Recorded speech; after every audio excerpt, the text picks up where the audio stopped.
Hello, everyone, and welcome to another episode of MotoGP Last on the Brakes. Now, viewers will immediately notice quite a stark difference, as it's not Frances Wilde joining me this week. She's having a well-deserved rest after, well, what's been a long season so far, of course, so she deserves a little bit of a break. But we have a decent replacement, let's say, in the form Oh, of thank you. good friend and colleague Jack Gorse. Jack, it's good to have you on, mate. We're obviously going to dive into the Misano test that's obviously just happened. Plenty to talk about. So yeah, how you doing, mate? Good to have you. Yeah, very good. Thank you for having me on. Of course, thanks to Fran for having a little week off so I can jump in and help you out. But no, plenty to talk about, as you say, Misano and also the test coming up. And that's why, well, we've got one of another guest for us and a little bit of a different one, but one that's going to be able to give us plenty of insight into the Misano test. So over to you, Elliot, to introduce, really.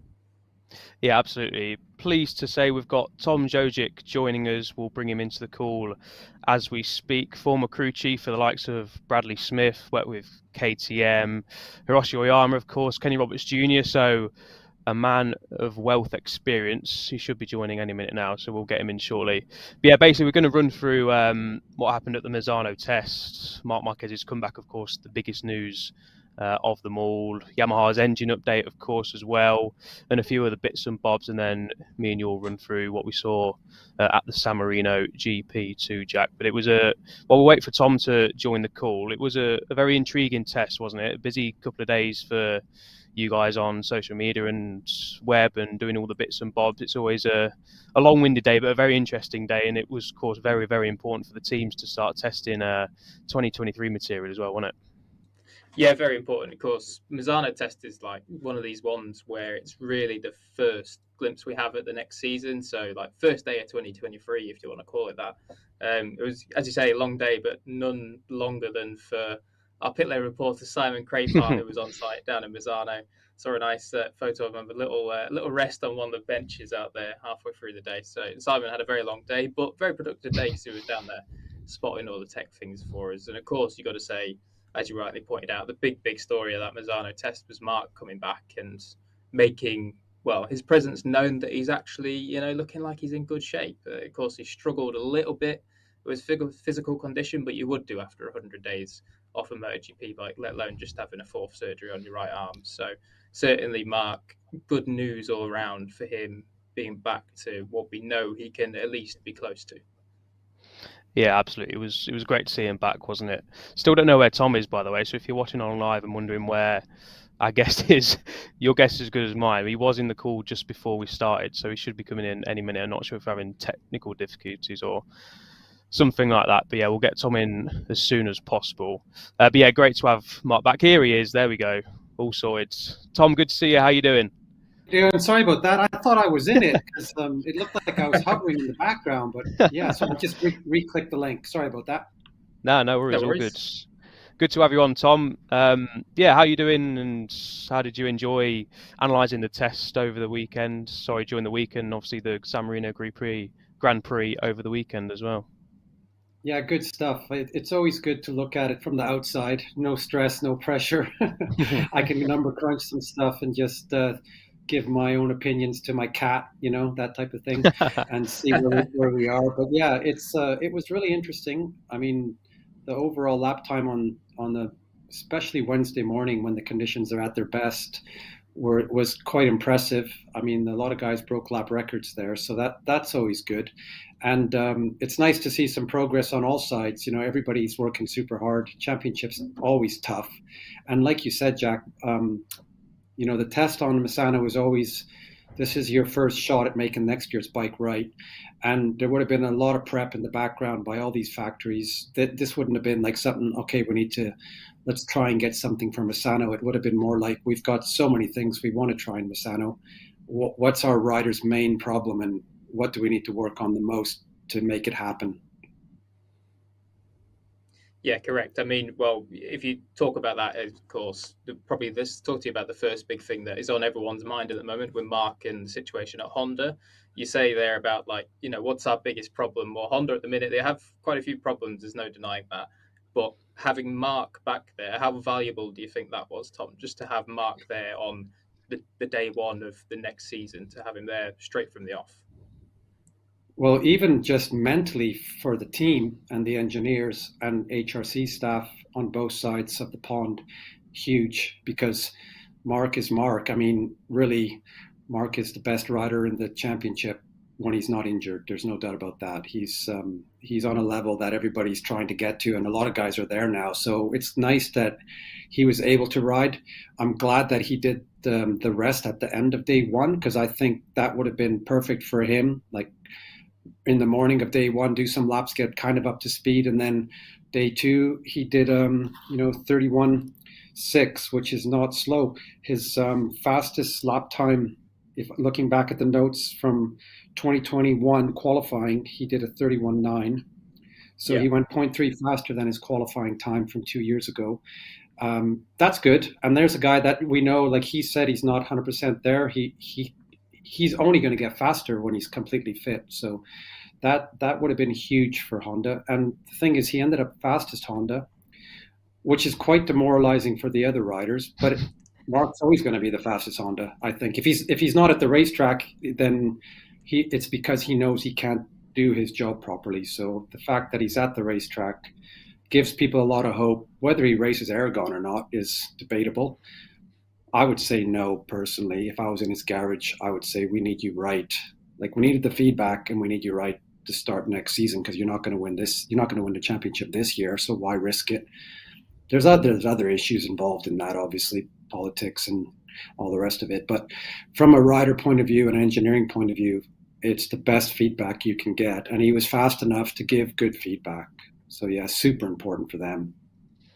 The biggest indicator for me was he obviously did a couple of runs on his, let's say, the 2022 standard bike, the one he finished in Mugello on before he obviously went for his surgery, and then pretty much straight away he was like, right, okay, let's do some testing, switch to the other bikes that Honda had in their garage. And one of the biggest things we saw, and one of the big stories just before the test, was Honda using a Calyx built swing arm, which just goes to show maybe the hole that Honda found themselves in, because as we know, Honda have done everything in-house for God knows how many years. So to see them using a Calyx built swing arm just goes to show how seriously they're obviously taking this and how much, they know they're sort of in trouble.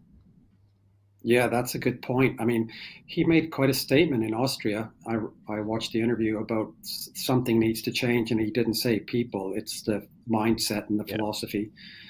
HRC was a separate company inside Honda to be more European. So the bottom line is there was people in that garage I saw in the test on the video footage that came from Japan specifically for the test. That Calyx swing arm wouldn't have been an overnight decision. It would have been done quite a long time ago because, first of all, they need geometry to know how to build it. They need to know what fits. That it needs to go on the bike without issues. So that would have been a collaboration between Honda and Calyx. We probably will never know the full details of that. But also what Honda get out of that is it's a reference of some description. Okay, a Moto2 swing arm is a Dunlop swing arm, really, if we talk about the tires, and what the rider is trying to achieve is use Michelin tires on a MotoGP bike. Mm-hmm. So there will be some things that maybe the Calyx swing arm won't be, let's say, customized for Michelin's, and also the amount of horsepower they're putting down, various things like that. But it is a good reference because they're dominating Moto2, and they've kind of closed the door on a lot of the manufacturers on Moto2. So for Honda, there will be a lot of, let's say, twisting and measuring of that thing back in Japan, maybe between these races and the next time that thing runs. And also they've got loads of aluminium swing arms in their back pocket. Maybe there's something that they just want something different to happen. And also they need to keep Marc happy, because if they lose Marc, they're probably in even deeper trouble than they're in at the moment. Yeah, I mean, it's certainly a possibility, of course. Marc, as we all know, is their star man. But you say about the kind of, Marc has said about this change of mentality and approach and the way of working. I think it kind of already shows that that's happened, because obviously it's a big change for Honda to outsource such a large and critical component. But also then my other thing that is they've really heavily got involved in the aero game now. We saw them with two different designs on the side fairings, more like the kind of the supposed ground effect one that Aprilia have, and then also these downwash ducts that Ducati have. Traditionally, Honda haven't really got too heavily involved with the aero stuff, but this seems to be like a kind of change of, okay, this is the game, whether we like it or not, we need to get involved in it. Yeah, and the aero game is something that Honda probably don't believe in that much. And I think a lot of that stems back to the design of that motorcycle. If we roll way back in time to when I was MotoGP in 06, the Honda 06, the RC211V, the 990, was a much longer bike than this current bike. And everything was designed around Danny when he showed up, even though Danny rode the big bike, the 990. They shrink the package. And some of the reason why they probably don't believe in the aeros so much is if you look at the tires they always use, constantly medium or hard, they rarely use a soft front, which means that they're already loading the front much more than they need to load the front in some aspects. If I was a development engineer at Honda, my first thing would be why aren't we able to use a soft front like the Ducati guys can?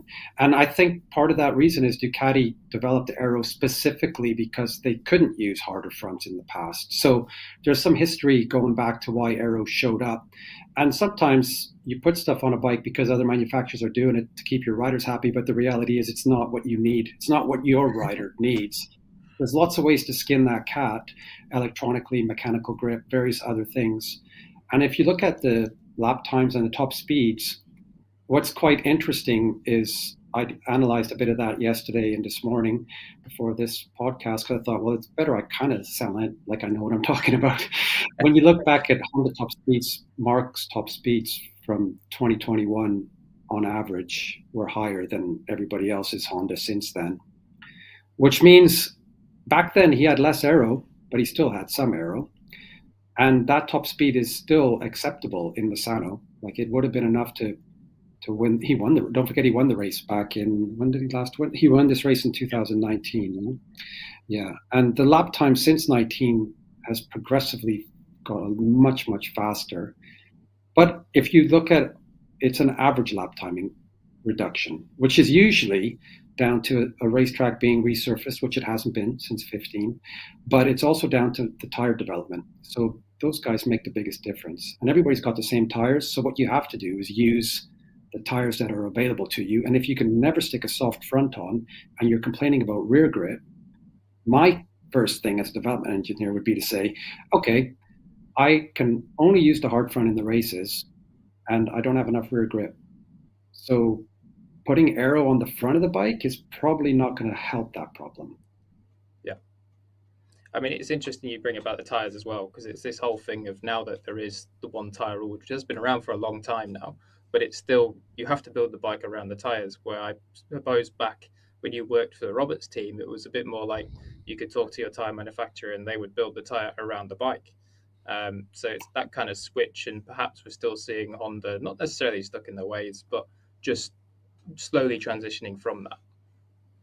That's exactly right. And back in those days, we had a tire war we had Dunlops and Michelins and Bridgestones, and I've worked with all three. And the thing is, those guys, especially when Bridgestone showed up, they came to Kenny's team. We had Nabu Aoki and Jeremy McWilliams, and they basically made us a tire because there was only us and Tamada riding Bridgestones, and that thing was phenomenal. And I think that was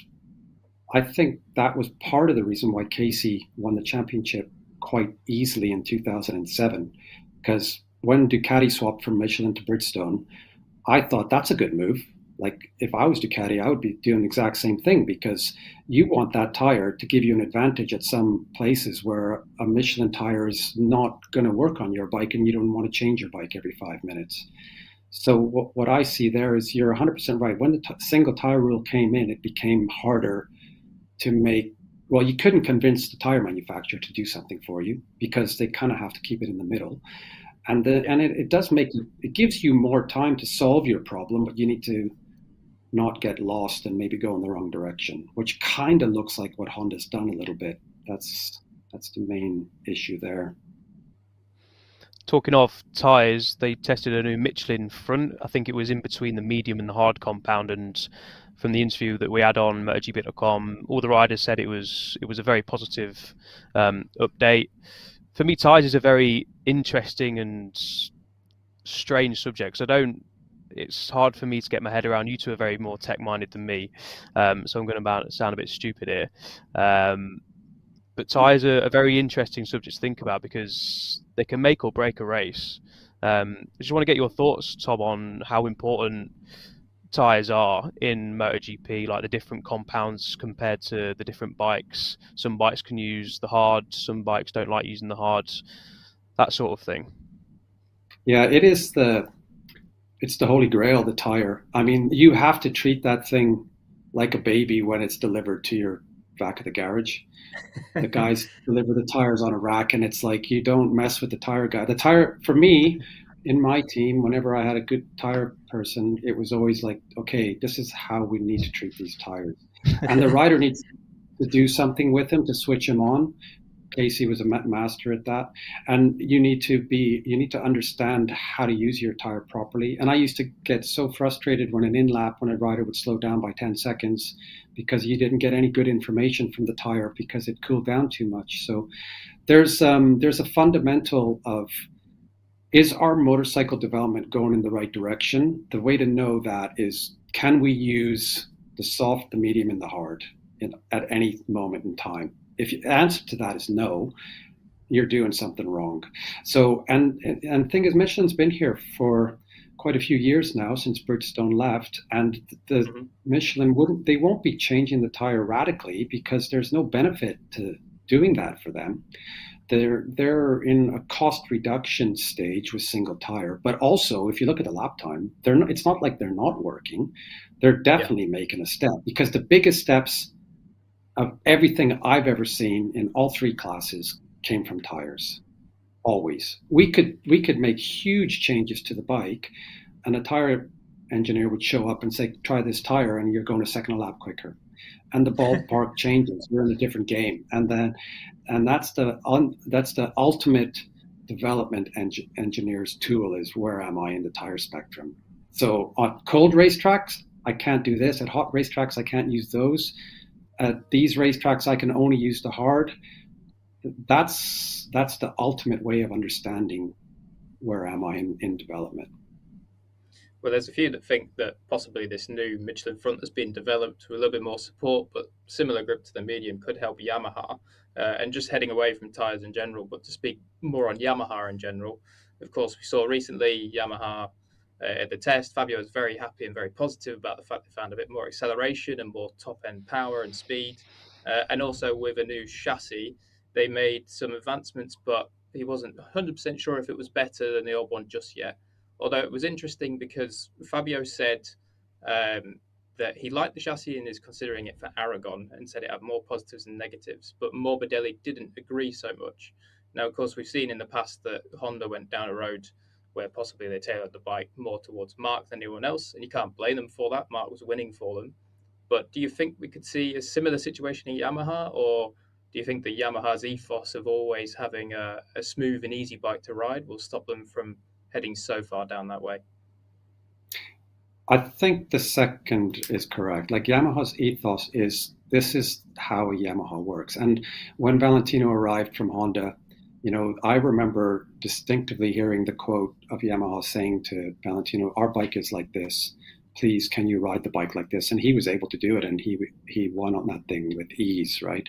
And I think Yamaha have this fundamental way of working that allows riders to ride that bike to the maximum a little bit easier than others. Like, if you go back 5 years, I would have always said to any rookie going from Moto2 to MotoGP, get on a Yamaha. It was always like that. If you're riding a Yamaha, you're going to have a beautifully balanced motorcycle, and it's going to do everything right. And a couple things are going to always be lacking, but every motorcycle's got that issue. So Fabio's comments were interesting. I listened to his interviews, and I liked one of the things he said. Specifically, he said that what we've tried here, we should be able to use in Aragon. Now, you can't use a new engine in Aragon, that's clear, because of the rules. So what that means, in my mind, is somebody's dialing in potentially electronics to limit wheelie, stop spinning, and gain acceleration. And then you put a new engine in that maybe has less friction and more ultimate top end or whatever they've done. You'll never know, but it will be something that will gain something. But basically, there's loads you can do with electronics, maybe a little bit less aero so it doesn't slow down as much. But if you can give him more grip at the rear, then and less spinning with the same engine and less electronic control, you ultimately gain all the way down that straight, which ends up looking like more top speed. So I think Fabio looks like he's okay. I don't think he's gonna enjoy Aragon much because of the long straight. No, But it's going to be different. everybody's going to have that problem with Paddy at that racetrack. But what he is going to be able to do is maybe use his package better between corners, where right now maybe he's struggling a little bit, spinning too much, not driving forward. And when we went to these, when we came from 800s back to thousands, the bikes wheelied way too much. And one of the first things the Yamaha guys did, I remember I was in Tech 3 in the Moto2 project, was they put a link in the chain. So they lengthened the swing arm by a huge amount, yeah. And when you put a link in the chain, you stop wheelie, but you don't have any grip. And ultimately, you have to solve that problem at some stage. That was the easiest way to solve that problem at the time.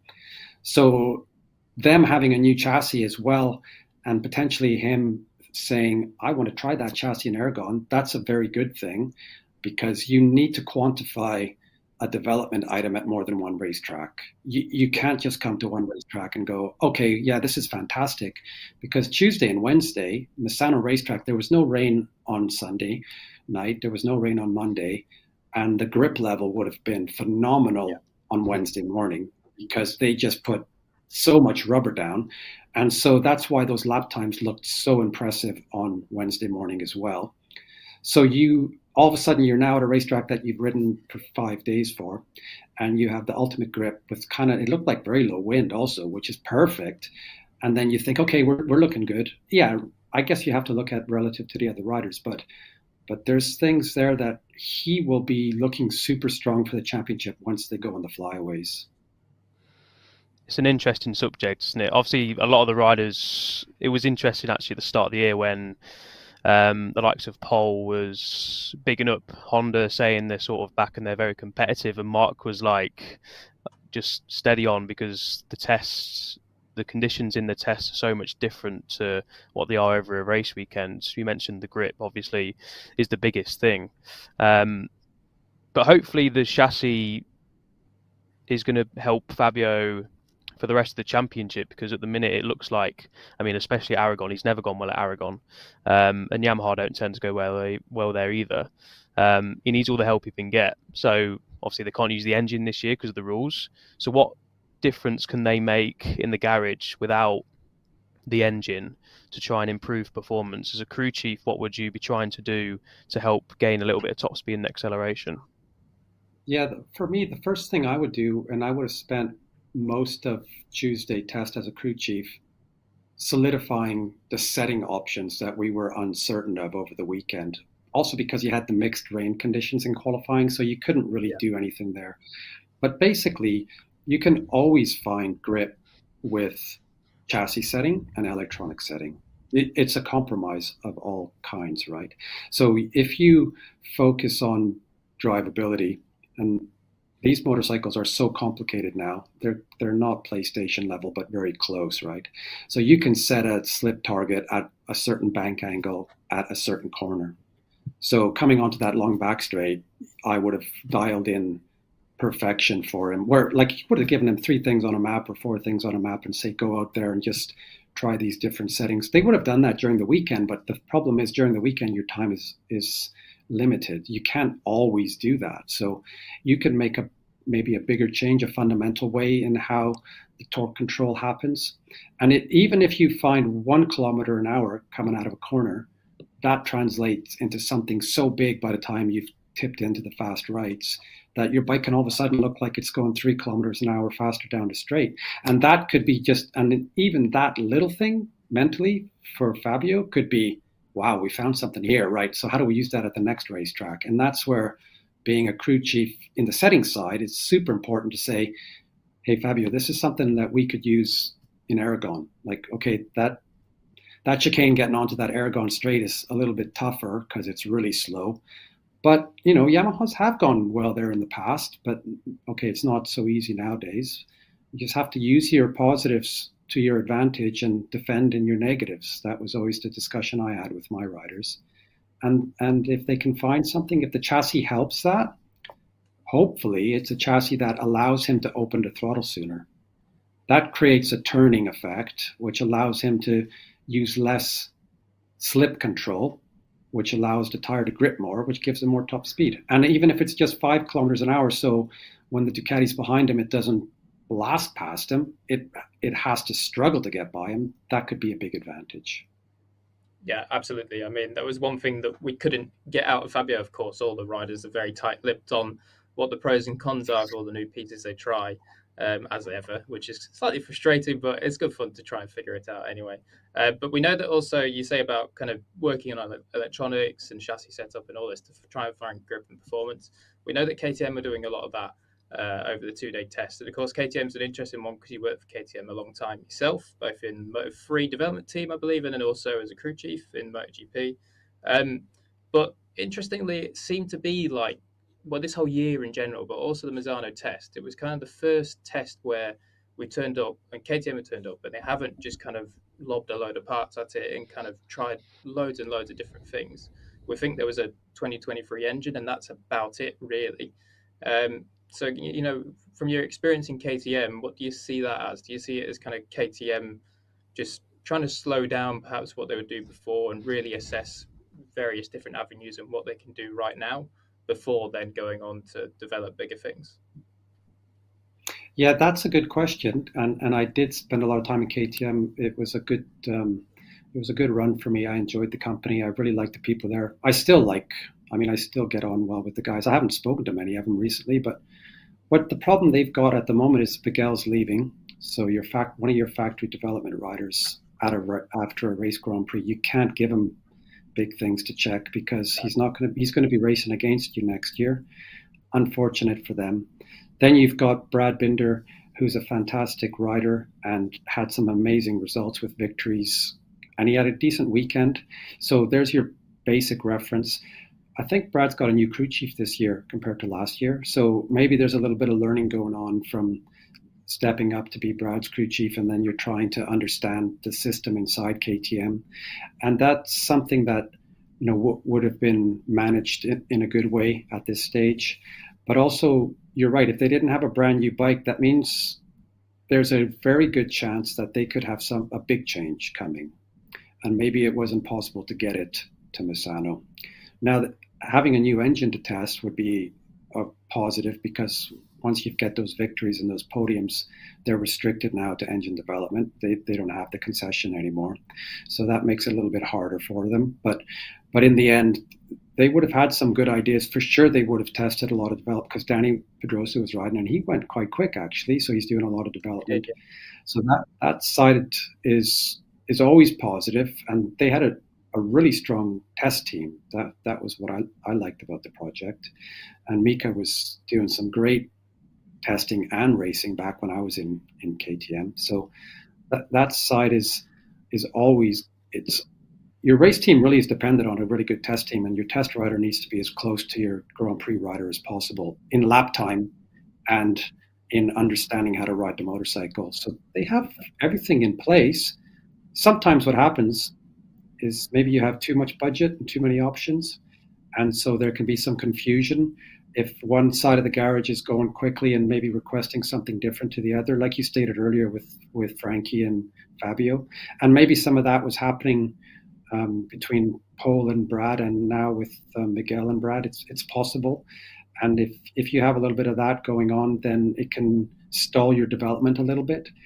And also that can lead you down the path of, okay, we think we need to go this way, but maybe that didn't work and they have to do some backtracking. And also don't forget, they do have a new team manager, right? So his style of working could be quite different to the chap that left. And then you end up having to retrace some steps and potentially you might have somebody like Brad saying, well, actually, back when I won this race in Austria last year, I think our bike was better. If that type of conversation is happening, and that's just me guessing, I don't know because I haven't spoken to any of those guys, then that can slow things down a little bit, and then you have to rethink and reevaluate, right? What's our next step? What do we need to do? one thing that interests me about KTM is, and in the sport in general, is sometimes a manufacturer can have a really good race bike like KTM do at the minute. They're not too far off, if far off at all, in terms of race pace, but it's the Saturday afternoons in qualifying where they're really struggling, and some riders can obviously get the maximum out of the soft tyre. Suzuki as well, of course. Suzuki have never qualified well, especially with Joan Mir and Alex Rins, who are two of the fastest guys on the grid on a Sunday, but just can't seem to get the bike working on a Saturday. Why is that? I'm not technically minded, I've said, at all, so it's just interesting to see as a crew chief why certain bikes or certain riders maybe can't get the maximum out of qualifying, but then on a Sunday the bike seems to work in a race condition. Yeah, that's a good question. That used to annoy me also as a crew chief. Sometimes you'd say, "Come on, man, what's going on?" One thing you've got to realize is in qualifying, you're putting in the soft tires, you're running with the minimum amount of fuel, and the rider has to be able to switch from. Like you've spent free practice 1, free practice 2, free practice 3, mostly on race pace. Like, of course, you want to try to throw a soft tire in at the end of each session to make sure you make Q2 now. And then you've probably only got one crack at that in each practice because you need to save those soft tires for qualifying because you have a limited number of soft tires. So you don't get to practice that outright soft tire bonsai lap, And we got to remember that these guys, if you look at the split in the lap times from the 1st to 15th, it's tightened so much in the last few years that the point of falling off becomes more of a knife edge. So they're riding that knife edge to the limit. And that's when you see guys do fall off, sometimes you're a bit like shocked. Wow, what happened there? But the reality is you don't get to practice that outright one lap very often. So if KTM are struggling with certain aspects of the package on a light fuel load, or anybody else, Suzuki as well, then those problems are compounded with soft tires. Because all of a sudden, let's say you've got a grip problem, and all of a sudden somebody's giving you this super soft tire, and you're like, oh, the problems are gone. And then you think, yeah, that's fantastic. And then somebody's going, well, why don't we just race that soft tire? Which is, I had that scenario back in 2009. I was doing a German championship with KTM in Superbike. We won that championship, but what happened was we had a soft tire that we could race that nobody else could race in the championship. It was a qualifier by Dunlop, but we were able to race it. So you kind of come up against this brick wall of, I have this amazing amount of grip all of a sudden, and the rider's not used to using it. Sometimes they get the best out of it, but not always. And then you go to race on probably harder tires or mediums or something with a full fuel load, which really can change how a motorcycle works at this level. And then you have to deal with your problems of a full fuel. That's why a lot of times you see a guy like Brad Binder come better at the end of a race. So now all of a sudden he's got the race tires, which are harder than the qualifiers, let's call them, but he's got less fuel near the end of the race. And all of a sudden he's got this good feeling. Oh, I have this feeling I had in qualifying. I don't get to ride like my maximum as much as I like. And then all of a sudden he's got the bit between his teeth, and he's an all-around, well-rounded rider, uses all the controls, front and rear brake. I mean, that rear brake is a completely different subject. We could do a whole podcast on that. But then you can use this tool to your advantage, and then all of a sudden he's coming through the field and he's having fantastic races. And a good example of that also is Austria last year. When it starts to rain, so this is the other extreme, all of a sudden you have slicks and no grip, but you have this skill that you can use, and you have a package that can't use the ultimate grip, but it can use low grip. So now you've got this situation where a kid stays on his bike and he wins a Grand Prix. And that's as a development engineer or a race engineer, you think to yourself, okay, we're really good at low grip conditions. How do we get better at high grip conditions? This is our main problem. We need to solve that. And then your rider will be able to use that to his advantage. He can use the package in any grip condition. So you're back to the tire situation. What tires can I use the best? What tires can't I use? And what end of the package is limiting me? The soft on the front, the soft on the rear. Like you have to work that out. It's a puzzle. That's why I loved it so much, because it's like a complex engineering puzzle, but there's all these other factors going on where you get guys like Brad Binder and Marc Marquez lifting the thing up off the corner with their elbow. It's just ridiculous. what they're able to do when they're given the package to do it. Yeah, well, you say about kind of solving a puzzle and all these, complex things you got to figure out. I mean, just for a reference, and so we actually know how much hard work has to go into figuring these out. How many times would you say you fail going down a route to try and solve a puzzle before then you hit it and it sticks and it works? Yeah, we used to call that finding a direction, and I can't take that quote. I have to give that quote to Graham Irvine at Olin's, because Graham said that to me one day. We don't ever say we've gone the wrong way. We say we found the direction, and sometimes backwards is just as good as forwards. Because really, ultimately, you have to be in that garage without an ego, and you have to have, okay, I thought about that. I thought we should go down that direction, and it was better. But sometimes you go the wrong way. But the reality is, in a Grand Prix weekend, if you add up the exits, it's easy. What you've got is the good quote is, a blind man can hit the side of a barn with a shotgun, but a race engineer is like a sniper. You have so many bullets in your gun. What you have to do is you have to line up the target. Every exit, you have to think to yourself, free practice 1, exit 1, last weekend's race bike, as close as possible in setting, go out with the tires usually soft, and run the bike in and get the rider up to speed. And then you add up usually 5 exits a Grand Prix times 3 sessions. So you got 15 attempts at it.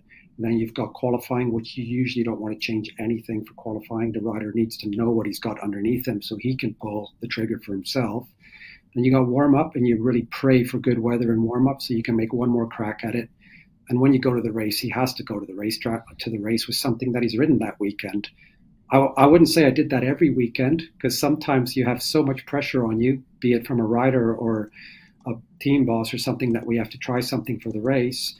But in a Grand Prix weekend, you probably have 10 good opportunities to learn something.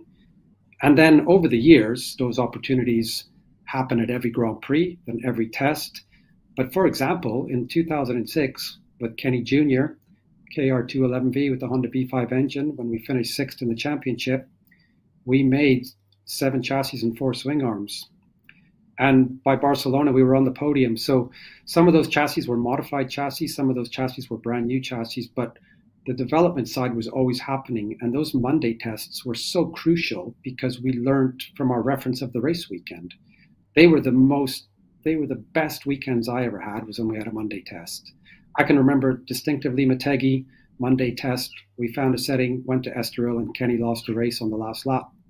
But that was like a setting thing that we did, and it turned into one of the best weekends I've ever had. And unfortunately, he thought it was a lap earlier, and Tony won the race, and Valentino finished 2nd. We finished 3rd. But it's 287 days out of the country one year I spent racing and testing. That was a big season. Yeah. That is a lot, yeah. Yeah, it's a lot, yeah. I think these guys might be doing more now with 21 races, right? So, but they're doing less testing. Yeah, much less testing, in and those even this year, at the end of the year, there's just 1 day test rather than, I think usually there's 4 days at the end of the season. So. Yeah, like when the testing restrictions came in, that was a good thing in some ways, because it gave you some family life. But from a development point of view, it was a bad thing, because you didn't get to go to the racetrack enough to fix problems. So. We've had a question from Twitch. You mentioned the rear brake, and we could do a whole podcast. We're not going to do a whole podcast on it, but they say it's a really fascinating subject, and it is, to be fair, because obviously we always see the riders hard on the anchors on the front brake, and don't, to the naked eye anyway, you don't really see the riders using the rear brake. But just talk to us how important the rear brake is and how much a rider may use it over a lap, or different riders use it at different times.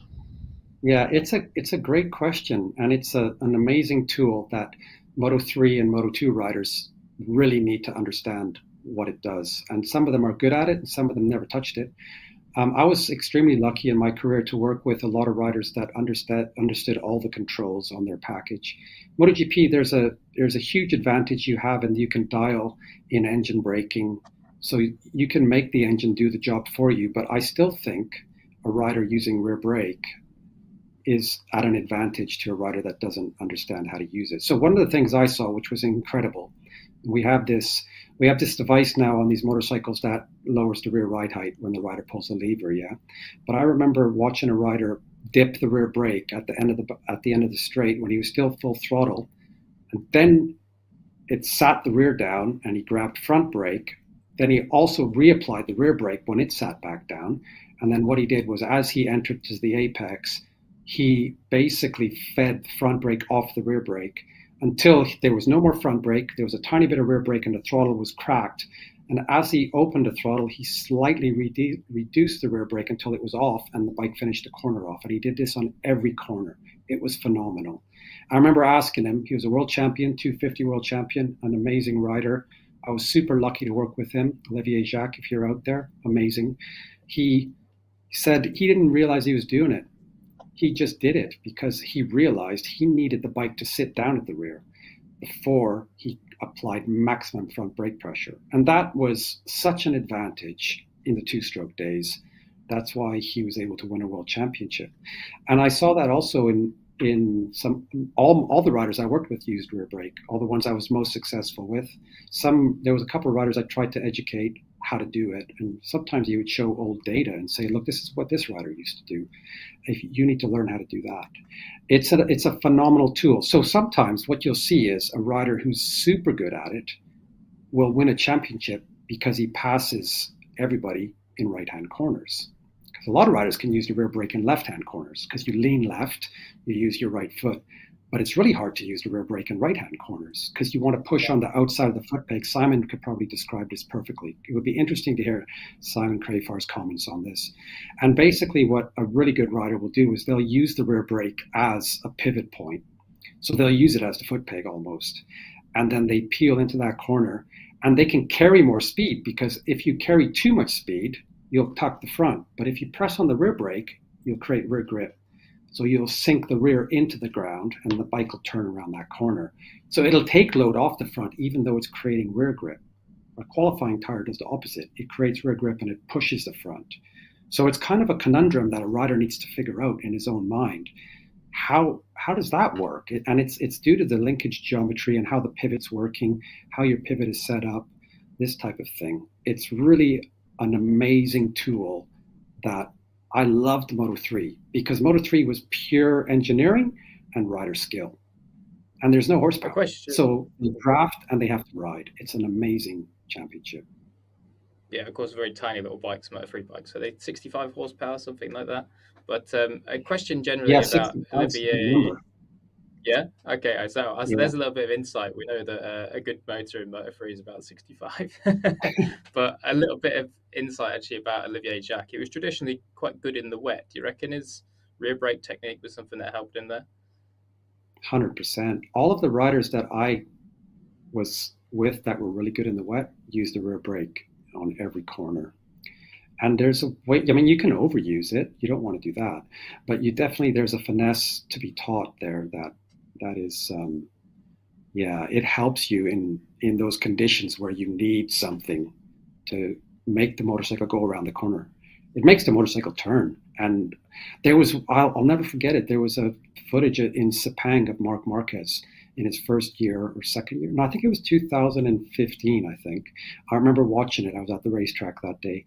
And it was during qualifying or free practice 3 or something. And it's turn 9 or turn 10 in Sepang. So after the really tight left hairpin kind of corner, there's that really fast right. And they had Dorna had this amazing camera on the inside of the racetrack. And they had this close-up of his foot, and I was like, what are they filming here? We were in Moto3, and I was watching this in the background, and he was trail braking with his foot on the foot peg, but pressing on the rear brake. He almost wasn't using the foot peg, and I was like, that guy's phenomenal. Look at that technique, and it's like the dodgiest of corners. It's off camber, slippery. And that's the corner where he crashed in Moto2. And we had that rain shower where he had the eyesight issue after that. But yeah, to watch that close up, I was like, oh, I love this high definition, slow speed stuff. It's just like what you can learn from watching that. If I was a rider in the World Championship, I'd just be watching footage of the races every weekend when I got home. I mean, I used to do that as an engineer because you learned so much by watching that stuff.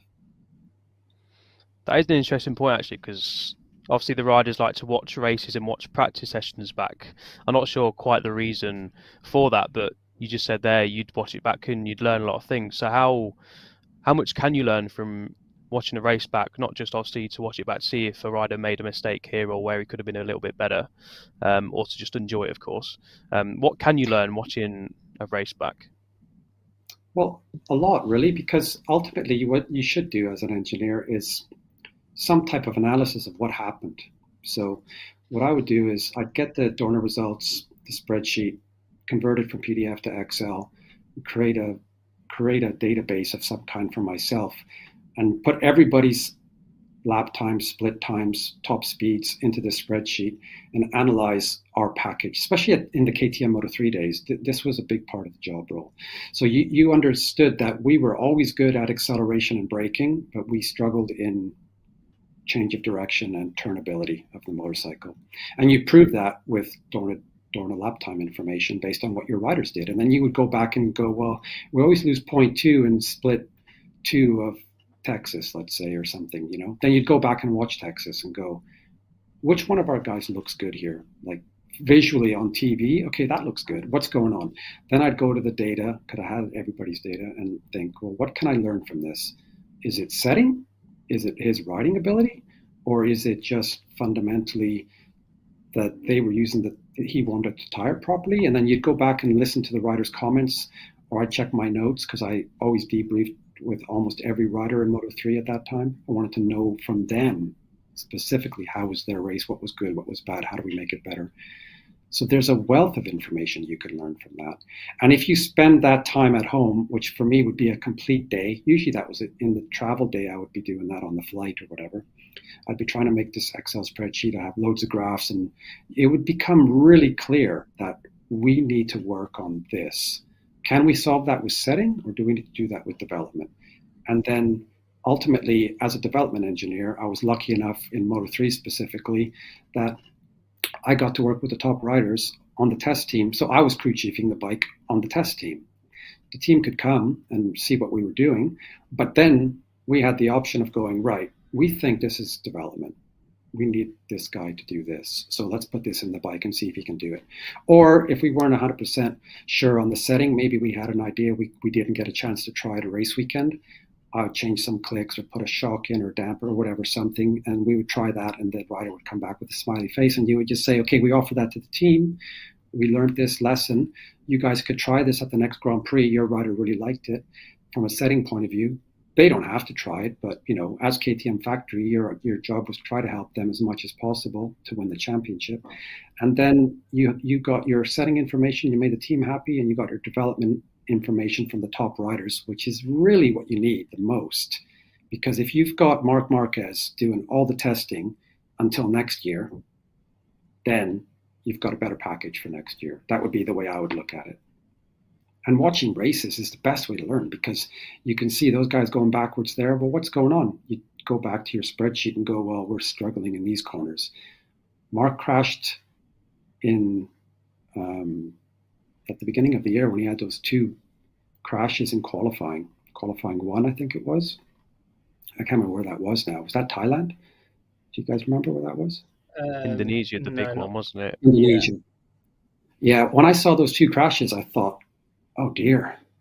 For me, as a development engineer, looking from the outside, my first thought was, he doesn't have front confidence. He's riding the bike like he feels like he has front confidence, but all of a sudden he's crashed in qualifying. And then he crashed the second bike at the exact same corner, basically. And then I think I heard something about lack of rear grip, but the reality is it was the front end affects the rear just as much as the rear end affects the front. So that's kind of like the game you're playing there. Yeah, I mean, it's definitely a tricky one to try and figure out. Of course, we've heard so much stuff about Honda this year, whether it's a case of lack of rear grip, or then, as you say, front grip actually might be the issue, and confidence there in the feeling. And it's interesting as well because in the 2-day test we just saw, we did see Stefan Bradl go out for a couple of exits on the 2021 bike. So it's a kind of case of, maybe Honda just going back to see, obviously Stefan would have experienced that bike in quite some time. Just to hop on it, see what the initial feelings are, and go, okay, we can learn something from looking back. And it's not them taking a step back; it's just looking back to be able to formulate where they need to go for next year's bike. Yeah, that's true, and that's a good thing, in my opinion. It would be something that you go, okay, this is something we had last year. What is the difference for you now? And because tires have changed, right? Like Michelin would have made a development. If you look at the lap time change between 2021, 2022, it's quite significant. It's not as big of a change as from 2020 to 2021. There's a much bigger step at Misano between those 2 years, but there's a smaller step between 21 and 22. So yeah, there's always something to you can't get lost by back checking, is what we called it. You can just clarify, right? We need to think, maybe we need to rethink this dimension and go back, try something like this.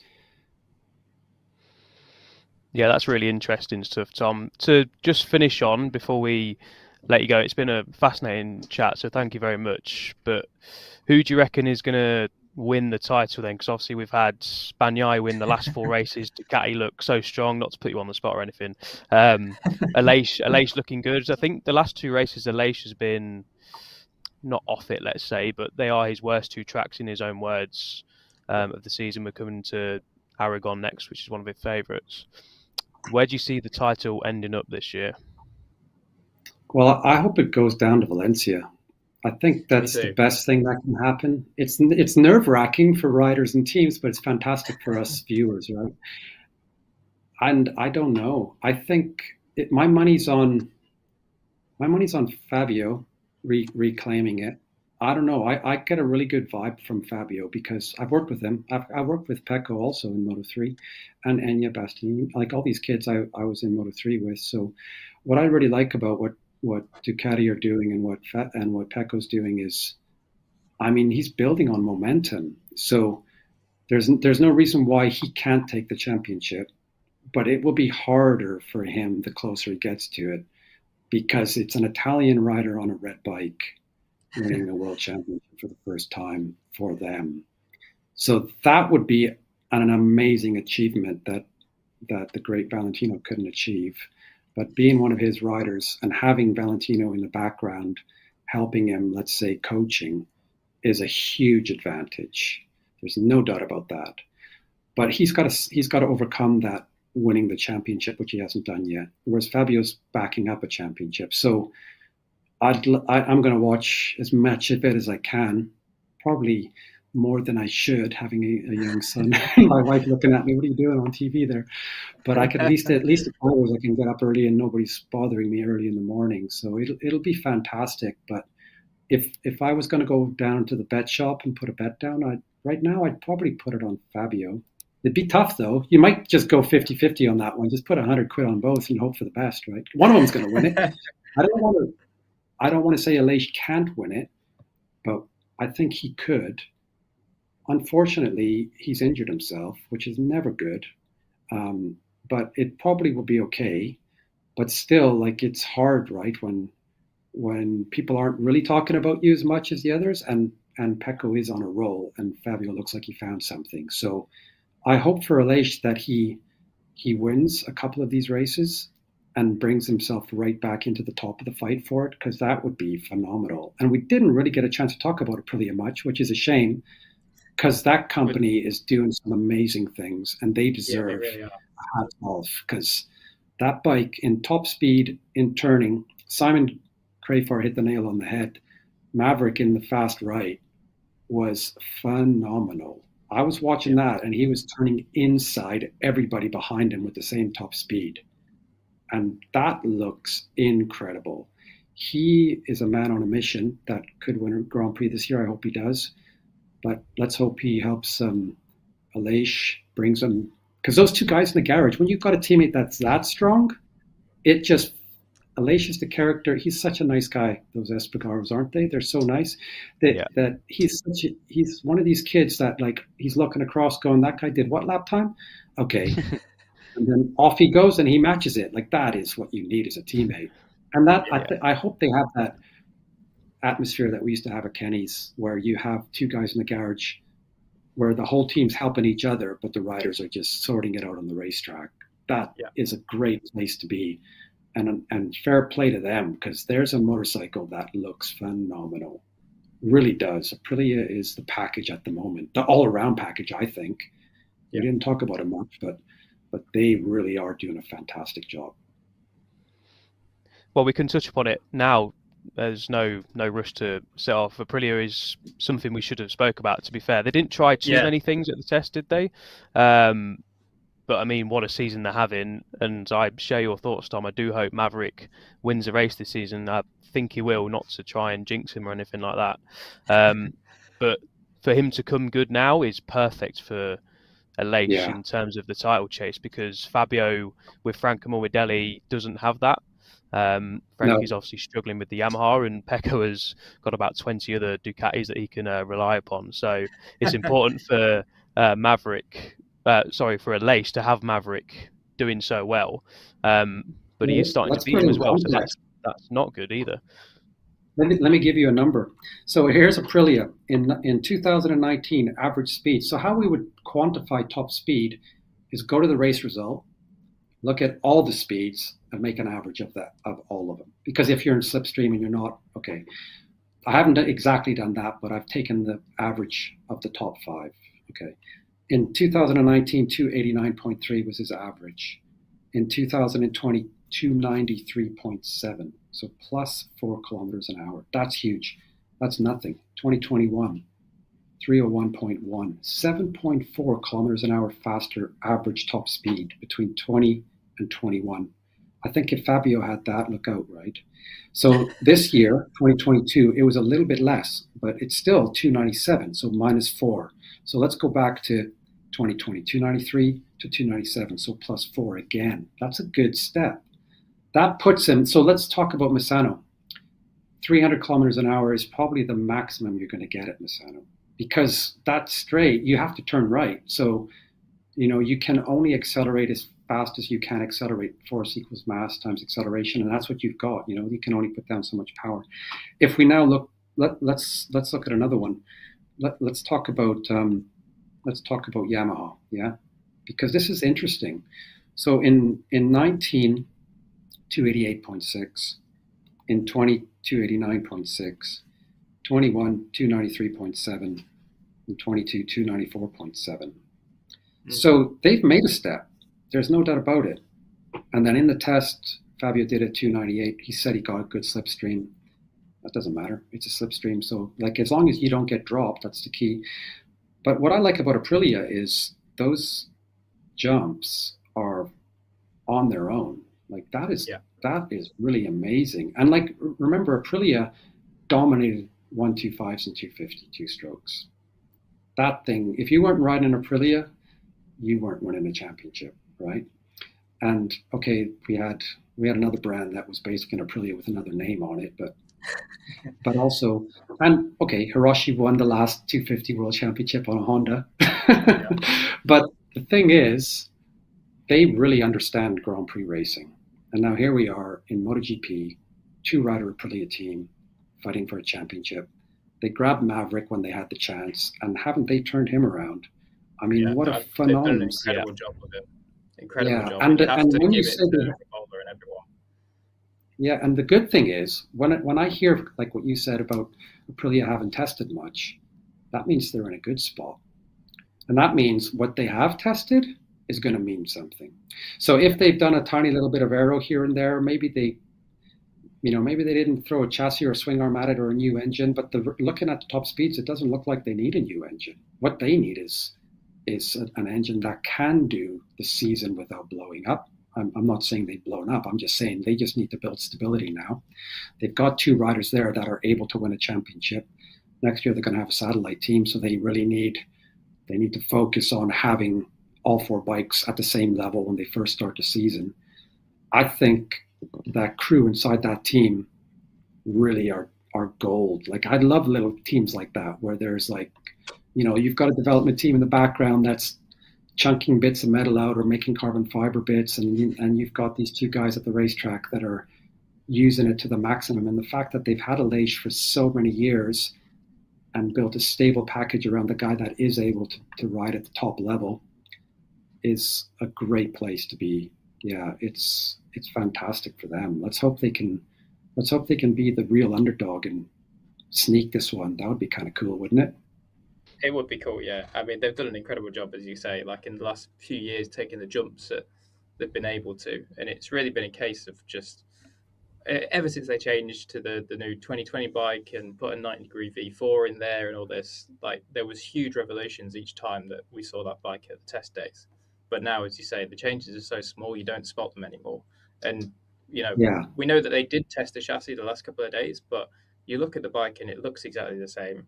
And it's so hard to spot the differences, and any differences that are there, they're going to be internal anyway.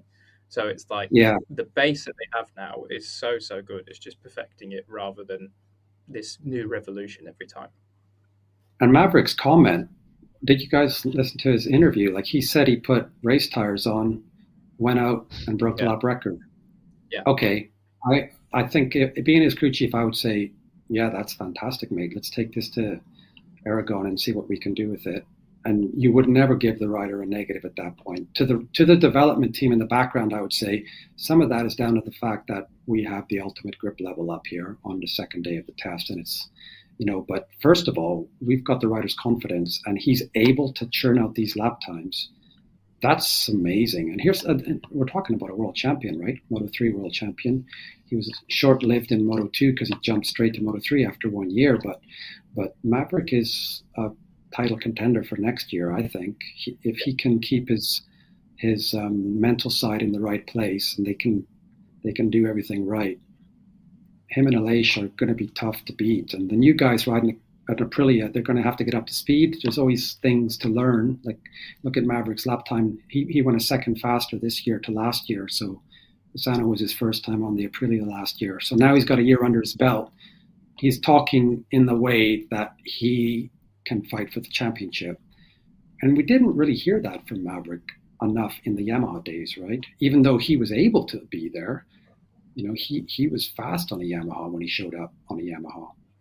So I think, yeah, I like Aprilia and the European manufacturers with Aprilia, Ducati, and KTM are really showing the way at the moment, right? Like it's Honda's struggling and Yamaha always kind of seem to be more like right there, there's this base of Yamaha that is so good. And as long as they've got somebody on it like Fabio able to do the job, they can keep their positives of their package and then work forward. And maybe that's one of the things that Aprilia are doing really well is they understand what they want from their motorcycle. I think that's the key. Coming from the smaller classes, and they have made super bikes, so they do understand big bikes.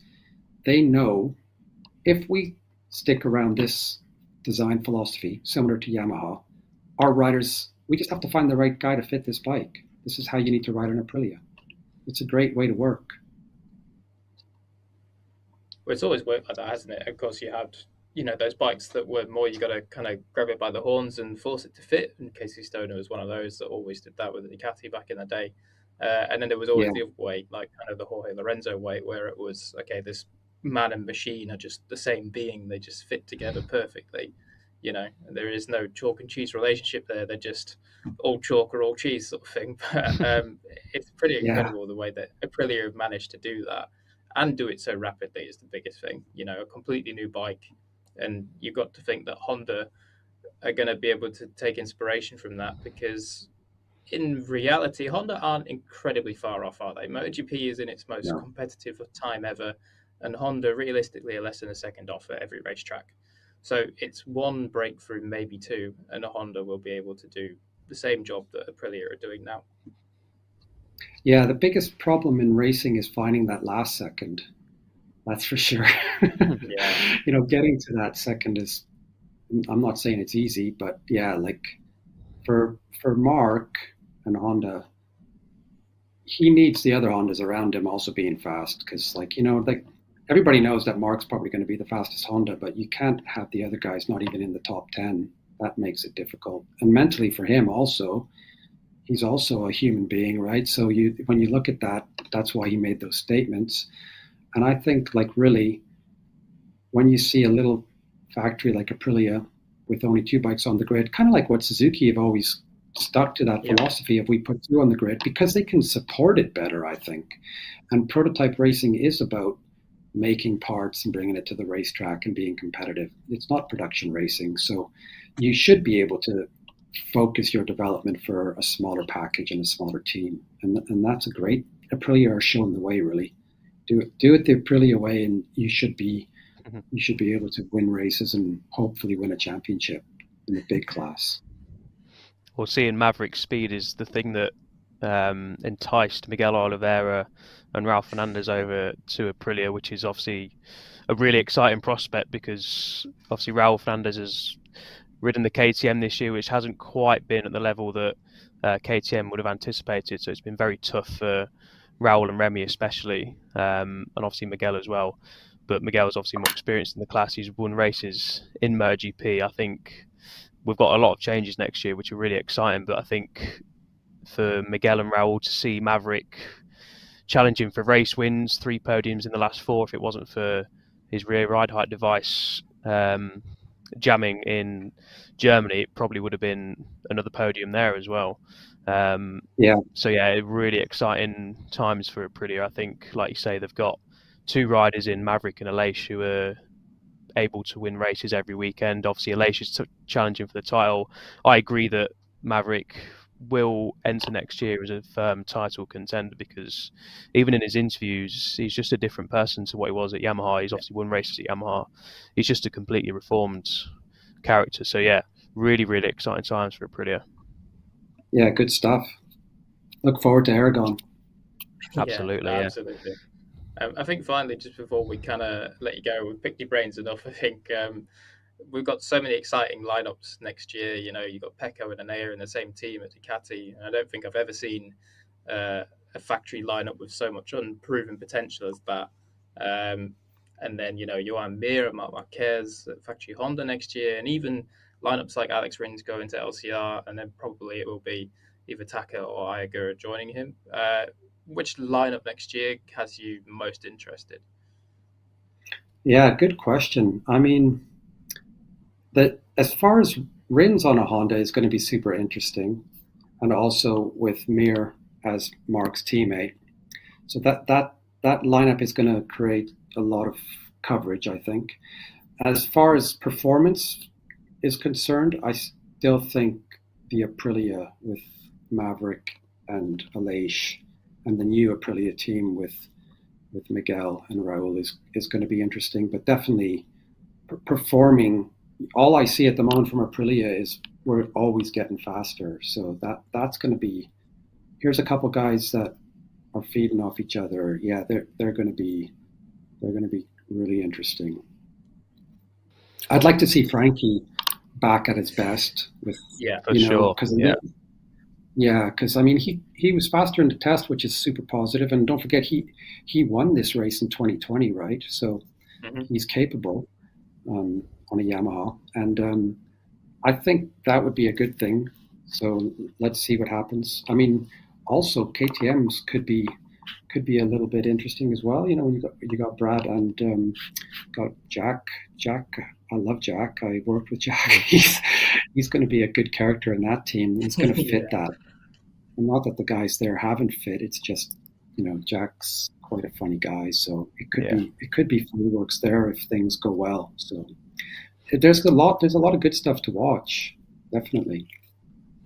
Yeah, we've got a good end of season coming on. We've got a very, very exciting 2023 season coming up. So yeah, fully agree with that. Tom, thank you very much. We've taken an hour and 5 minutes. It's been an absolute pleasure. Thank you for coming to join us. And yeah, hopefully see you around soon, maybe in the paddock. Have you got any plans to come to any races between now and the end of the year? No, I thought about sneaking to Aragon, but to be honest, no. I think I'm enjoying it from home, watching it on telly. I kind of had an inkling maybe to come to Valencia, but I know Valencia is always chaos. So if I come to a Grand Prix, I will definitely come to a Grand Prix next year. I haven't been lured back into the pit lane from a work point of view, but I would say no. I'm interested. So yeah, it's been good to have a break, and I needed a break, and I kind of feel like the batteries are recharged. So yeah, it would be cool to do something again. I don't know on what level, but yeah, we'll see. If I'm in the pit lane, I'll let you guys know. Yeah, definitely. Absolutely. Come say hello to us. You'll see me walking around Yeah, pit lane thanks for trying to having me spy it. on. No, No, thank our you for pleasure. joining Thank us. you. Yeah, my pleasure. I enjoyed it. So it's a rainy day in the UK, so no problem sitting here chatting about motorbikes.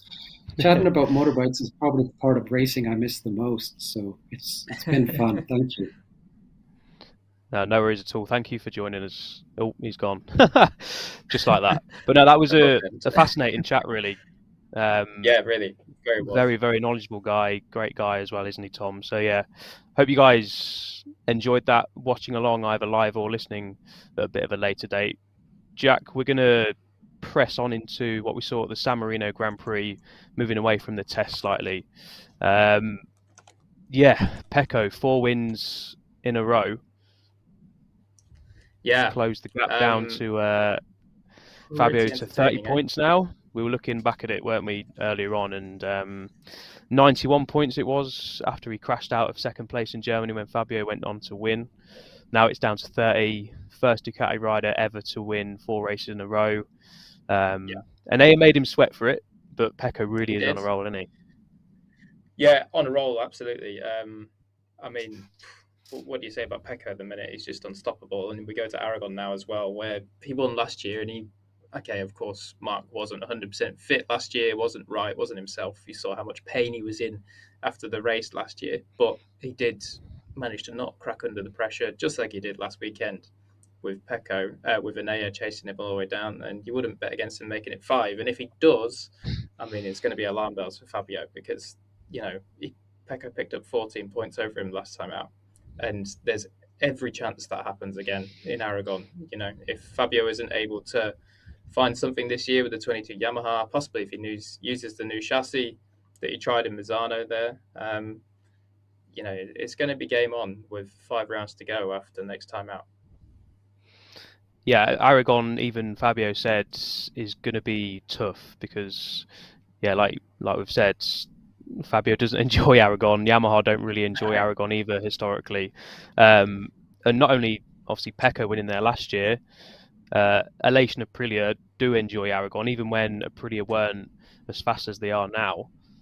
They still enjoyed going to Aragon and getting best results. I think they got 6 a couple of times with Aleix, even when they weren't at the best. And now they've got a package, like Tom rightly said, probably the most rounded package on the grids, although you could argue that Ducati have as well.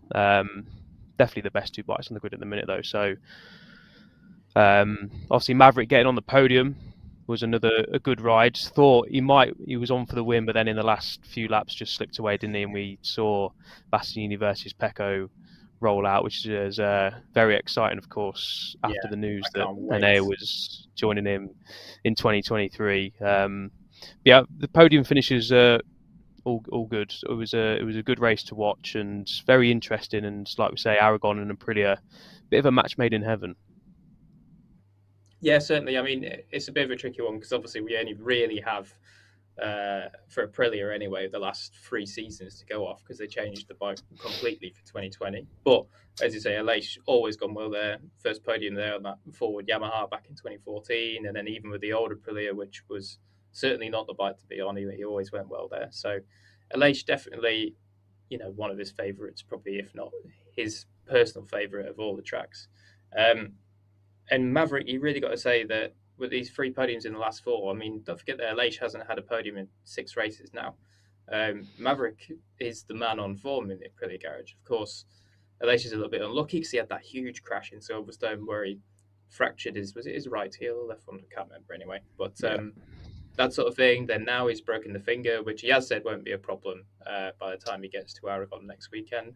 But still, it's just another thing which is not ideal for him to deal with. And he does need to bounce back. If he wants to win this championship, which of course he does, then he needs to bounce back. And, well, really, he's got to put a victory in because someone needs to stop Pecco.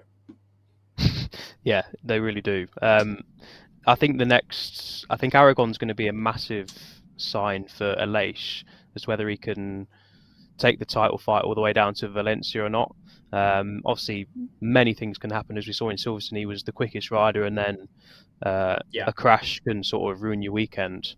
And who knows what can happen in the race, of course. But really. Well, yeah, exactly. So Aragon is going to be a real tester for Aleix and Aprilia. I think they are going to go very well there, and I think they'll go well at every track from now on. Aleix said that the Red Bull Ring and Misano, two of his worst tracks on the calendar, and he's come away with 2 sixth place finishes, which, okay, on paper when you're chasing the title isn't what you want, but also Fabio didn't really pick up. Well, he got second in the Red Bull Ring course, but didn't go well at Silverstone. Obviously crashed out at Assen.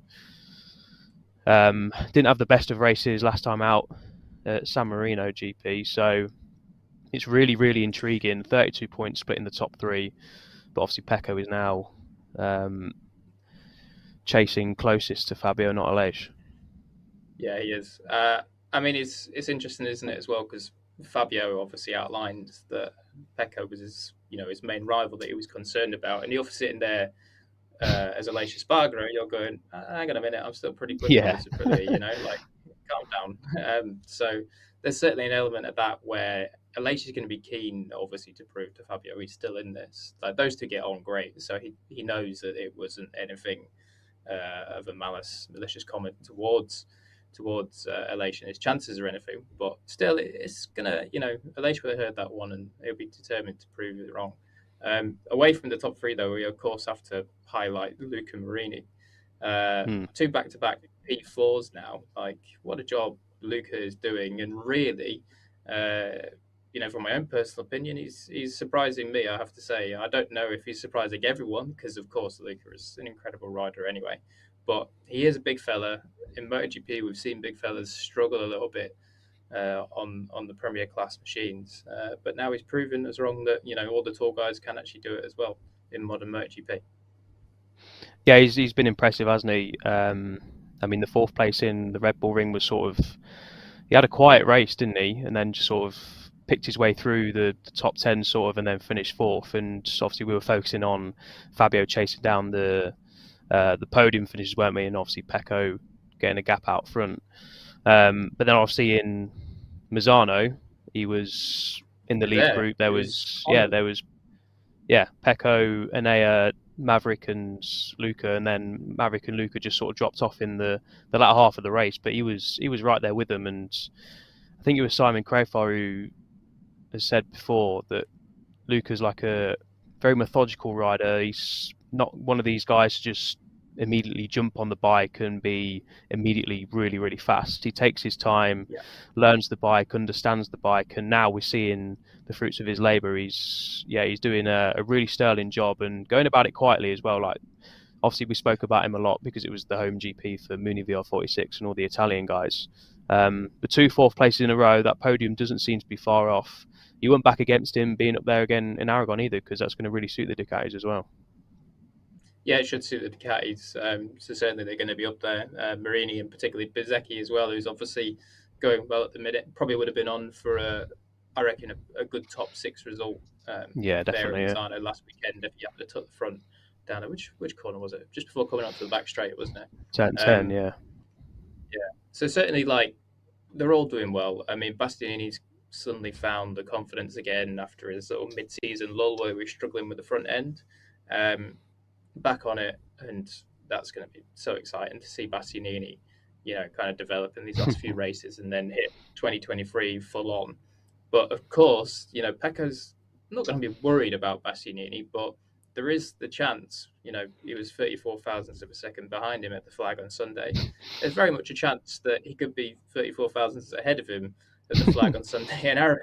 So, it could be some points that go the way of Bastianini and not the way of Pecco, of course, is, Ducati's main man to go for this championship and the closest rival to Fabio now. So there'll be some worry there, but as both of them have said, team orders at the minute don't come into it. Pecco's very fair. wants everyone to have their own fair chance and to go for it and do what they want to do. So yeah, it's going to be good to see those guys battling throughout the rest of the races.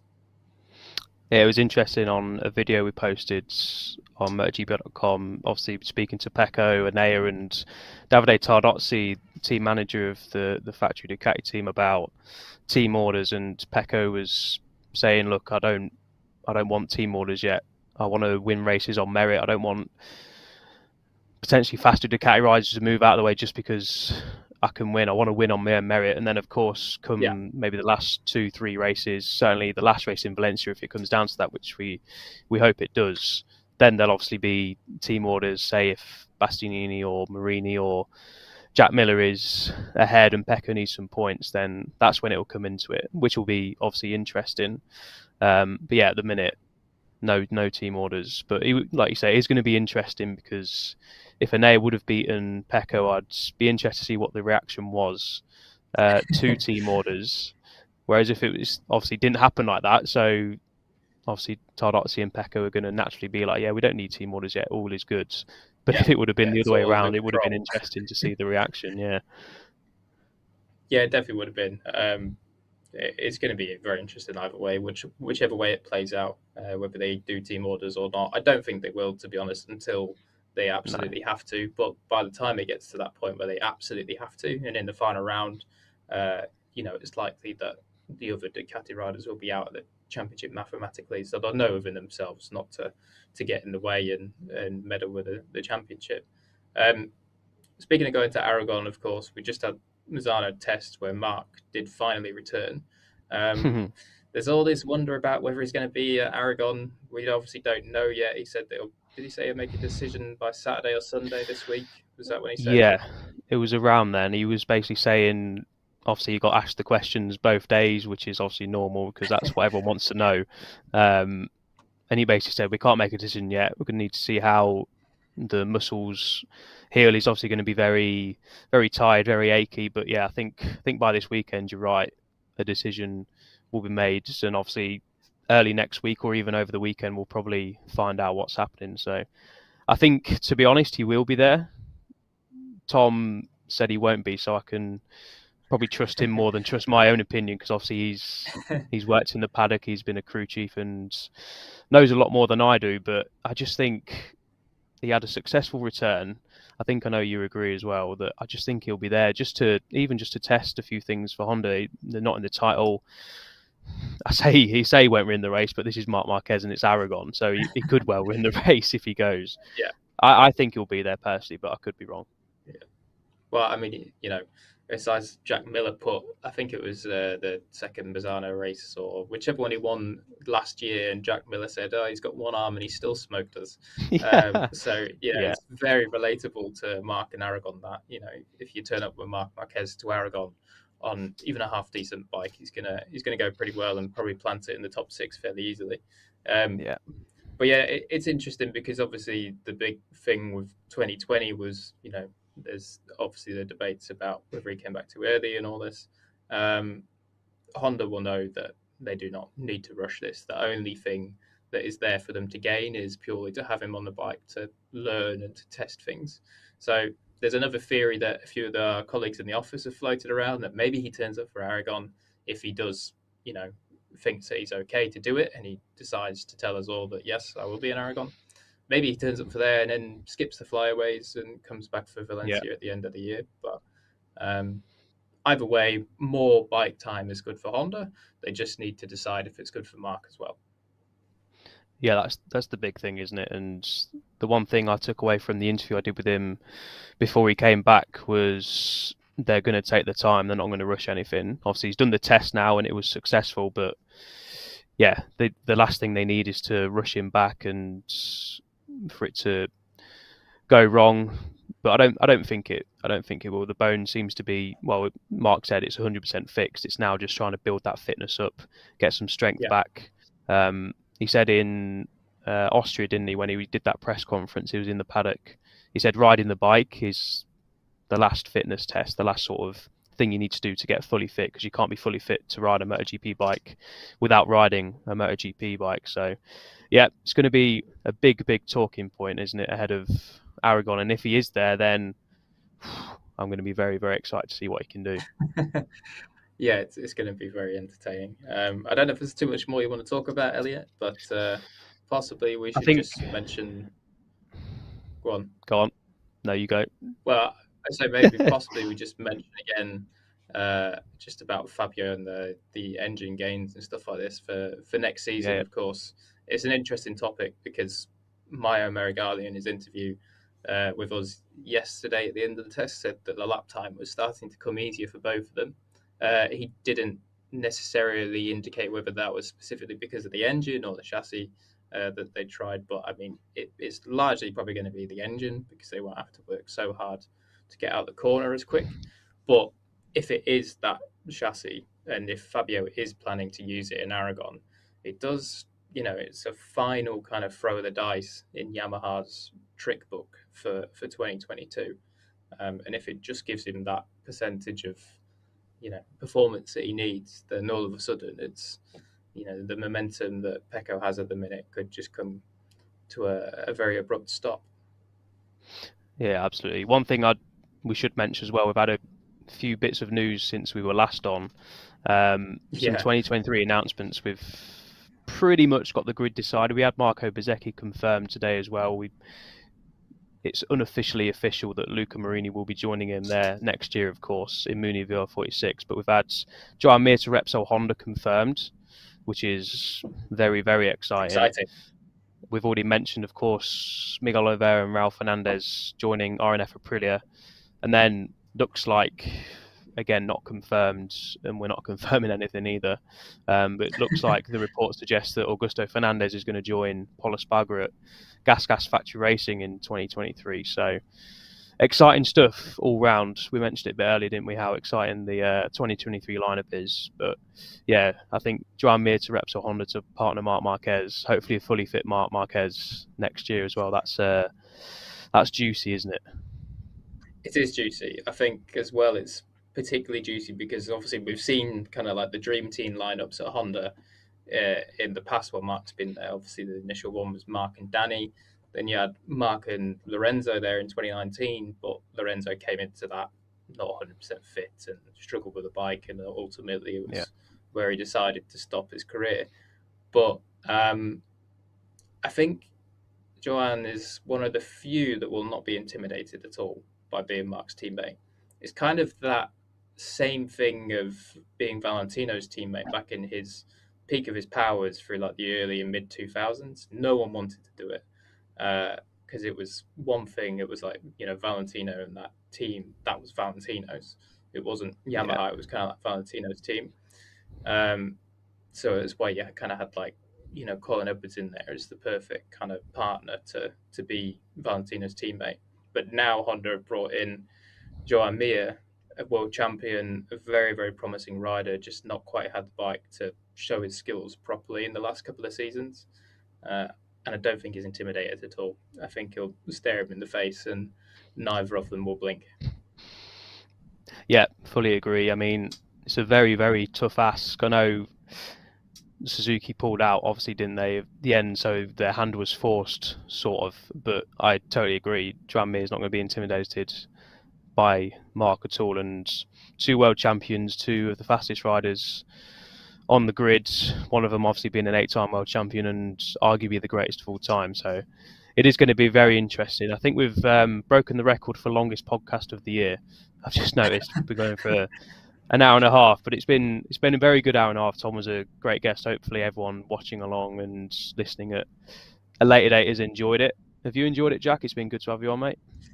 Yeah, very good. I, of course, enjoy coming on the podcast, enjoy talking about all the tech sort of stuff. I'll do a shameless little plug there to my little baby, the MotoGP Tech Group. Make sure I was going to do you it go for in there. you if you weren't, so. Fantastic. I'll do it myself. It's all right. Yeah, just at 150k people in there. So make sure you go and join the MotoGP Tech Group on Facebook. All sorts of analysis going in there over the coming days from the Misano test, and already a few bits and pieces in there for you to peruse at your leisure. So go and have a look. Yeah, absolutely.